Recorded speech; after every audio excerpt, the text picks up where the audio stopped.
Wow, that was like a triple length installment. Let's try this one more time.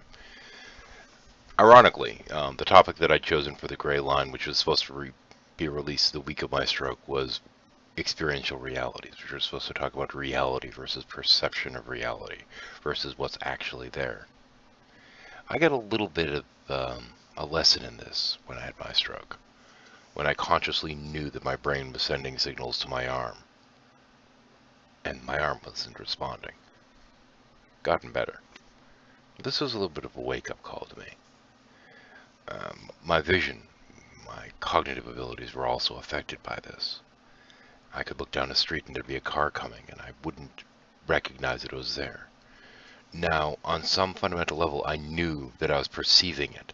It was within my perception, but my brain wasn't processing the input. Scary. Scary thing, let me tell you. But how does this apply to anyone else? What does this have to do with much of anything? Other than to show that sometimes what we perceive isn't truly reality. There's a difference between the reality we experience and reality as it is. Now, this isn't some strange mystic mumbo-jumbo horseshit. It's just that our perceptual filters, how we interpret things, is going to affect how we perceive reality itself. And in changing how we perceive reality, it's going to change our perceptual experience of that reality. Something to keep in mind when you're dealing with somebody that's has some kind of dogma holding them back, or has something in the way, whether it be a dogma, religious view, political view, or what have you.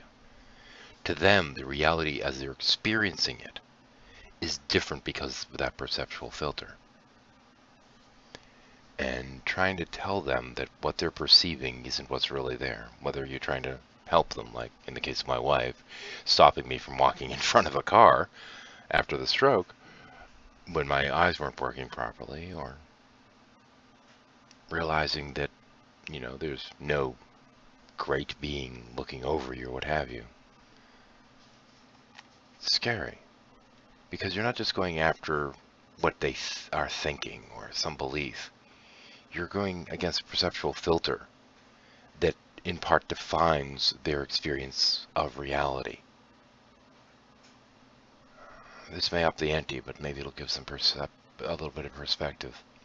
Anyway, shadow out for now. See you next time. Hell, see you next Wednesday.